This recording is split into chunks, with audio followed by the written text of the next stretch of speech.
জীবনে সুখী হতে চাইলে এই পাঁচটি কথা কখনো কাউকে বলবেন না। অনেক মানুষ রয়েছে দেখবেন যে হরহামেশাই তাদের নিজেদের জীবনের কথা সমস্ত কিছু উজাড় করে মানুষের সাথে খুলে বলে, আর এর কারণে তাদের দাম্পত্য জীবনে, সাংসারিক জীবনে, পারিবারিক জীবনে, রাষ্ট্রীয় জীবনে প্রত্যেকটা জায়গায় তারা সমস্যার সম্মুখীন হয়ে যায়। আপনি যদি এই পাঁচটা টিপস ফলো করতে পারেন, পাঁচটা বিষয় ফলো করতে পারেন, দেখবেন যে আপনাদের সংসারের ভিতরে, আপনাদের সামাজিক, পারিবারিক, রাষ্ট্রীয় সমস্ত বিষয়ে আপনি কেমন জানি আগের থেকে আরও বেশি সুখী অনুভব করছেন। কারণ অনেক মানুষ সিস্টেমে কাজ না করার কারণে তারা বিভিন্ন জায়গায় তারা বিপদের সম্মুখীন হয়ে পড়ে। তো কোন পাঁচটা বিষয় যদি আপনি গোপন রাখেন বা যদি আপনি সিক্রেট রাখেন, তাহলে আপনার জীবনে সুখময় হয়ে যাবে, আপনার জীবনের সমস্যা দূর হয়ে যাবে। এক নম্বরে, আপনাদের স্বামী স্ত্রীর ভিতরে যে গোপন কথা রয়েছে, স্বামী স্ত্রীর ভিতরে যে কথাগুলো হয়, সে কথাগুলো আপনারা কখনো কোনো পর মানুষের সাথে আপনারা এগুলো শেয়ার করবেন না। অনেক মানুষ রয়েছে, বিশেষ করে মহিলাদের ভিতরে এই বিষয়টা দেখা যায়, তারা বান্ধবী বান্ধবী, বোন বোন, এরা এক জায়গায় যখন হয়, তারা স্বামী স্ত্রীদের ভিতরে যে গোপন যে বিষয়গুলো থাকে, আলাপ থাকে বা বিভিন্ন কার্যক্রমগুলো, এগুলো তারা হামেশা মানুষের সাথে বলে ফেলে। আর এর কারণেই তাদের দাম্পত্য জীবনে, সাংসারিক জীবনে তারা অসুখের ভিতরে পড়ে যায় বা বিভিন্ন ঝামেলার ভিতরে পড়ে যায়। আপনারা খবরদার এটা কখনো করবেন না। এটা ঘৃণিত এবং একটা মারাত্মক গুনাহের কাজ। আল্লাহ তাআলা এই বিষয়টা মানুষের সাথে বলার জন্য নিষেধ করেছেন, কিন্তু হামেশাই মানুষজন এগুলো না জানার কারণে এই ভুলগুলো করে ফেলেন। দুই নম্বরে, আপনার গুনাহের কথা কখনো আপনি কারোর সাথে বলবেন না। কারণ আল্লাহ তাআলা কাল কিয়ামতের ময়দানে চাইবে যে বান্দাকে কিভাবে মাফ করা যায়, বান্দাকে কিভাবে কোনো ওসিলাই তাকে জান্নাত দেওয়া যায়। কিন্তু আপনি যখন আপনি গুনাহ করেছেন এবং গুনাহের কথা আপনি আপনার বন্ধু বান্ধব, রিলেটিভসের সাথে আপনি এগুলো শেয়ার করেছেন বা বাহিরের মানুষের সাথে এগুলো বলে বেরিয়েছেন, এই মানুষগুলোকে তো আপনি সাক্ষী রেখে গিয়েছেন। কাল কিয়ামতের ময়দানে তো আল্লাহ তাআলা বলবে যে তোমাকে যে মাফ করব, তো আজকে কেউ জানে না, আমি তোমাকে মাফ করে দিলাম, কিন্তু তুমি যে গুনাহ করেছো এটা তো তুমি মানুষকে জানিয়ে বেরিয়েছো, বা মানুষ তো তোমার এই গুনার কথা জানে, তো তুমি তো একটা দুনিয়া সাক্ষী রেখে আসলে, তাহলে আমি তোমাকে কিভাবে মাফ করব।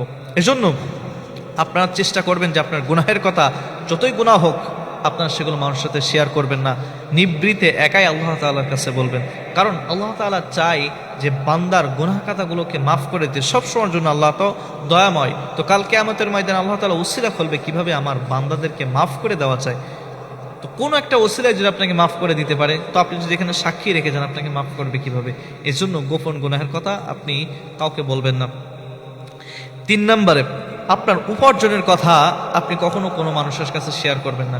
আপনি যদি আপনার উপার্জনের কথা মানুষের কাছে শেয়ার করেন, তাহলে দেখবেন যে আপনার অতি দ্রুত আপনার সংসারের ভিতরে অশান্তি চলে এসেছে, বা বাহিরের মানুষ আপনার এই উপার্জনের উপরে নজর দেবে, বা তারা আপনার ভালো চাইবে না।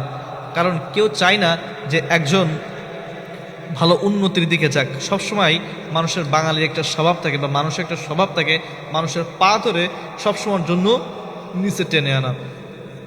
তো হরহামেশায় মানুষগুলো কেউ কারো ভালো সহ্য করতে পারে না। আপনি একটু ভালো পজিশনে যান, আপনার পদোন্নতি হোক, আপনার বেতন বৃদ্ধি হোক, পাশের একজন দেখবেন যে হিংসা করবে। সুতরাং আপনার উপার্জন আপনি যাই করুক না কেন, আপনার ভিতরে আপনি রাখেন। এটা আত্মীয়স্বজনকে, রিলেটিভদের সাথে এটা বলার কোনো দরকার নেই। এরপরে 4 নম্বরে, আপনি আপনার পরিকল্পনার কথা আপনি কখনো কাউকে বলবেন না।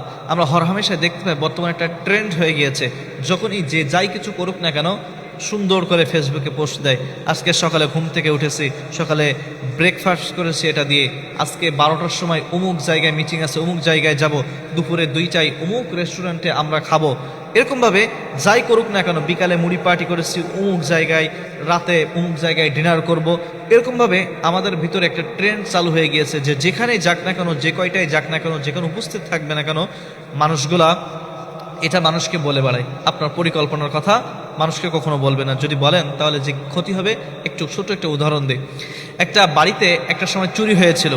চুরি হওয়ার পরে অনেক কষ্ট করে সিসি ক্যামেরা বা বিভিন্ন ফুটেজ দেখে যখন পুলিশ ওই চোরটাকে ধরলো, ধরার পর তাকে জিজ্ঞাসা করা হলো যে তুমি কিভাবে জানলে যে এই সময় এই বাড়ির যে মালিকগুলো রয়েছে বা যারা রয়েছে তারা থাকবে না, তুমি এটা কিভাবে জানলে? তখন তিনি বলল, আমি তার ইনস্টাগ্রাম বা অনলাইন যে জগৎগুলো আছে, প্ল্যাটফর্মগুলো আছে, সেগুলো আমি ফলো করতাম। আমি দেখলাম যে সব সময়ের জন্য তিনি বিভিন্ন কাজের আপডেটগুলো দেন, যে আজকে অমুক তারিখ থেকে অমুক তারিখ পর্যন্ত আমরা বাড়িতে থাকবো না, আমরা এখানে ট্যুরে যাব, বা এখানে এই প্ল্যান আছে। এরকম প্রত্যেকটা প্ল্যান তারা অনলাইনে শেয়ার করতো। আমি ওই প্ল্যাটফর্ম থেকে দেখেছি যে অমুক তারিখ থেকে অমুক তারিখ পর্যন্ত তারা বাড়ির ভিতরে থাকবে না। তো এই সুযোগে আমি চুরি করেছি। তাহলে একটু চিন্তা করে দেখেন যে আপনার পরিকল্পনার কথা আপনি যখন মানুষকে শেয়ার করবেন, তো আরেকজন মানুষ কিন্তু এটার সুযোগ নিতে থাকবে। এজন্য আপনার পরিকল্পনার কথা আপনি কখনো কাউকে বলবেন না।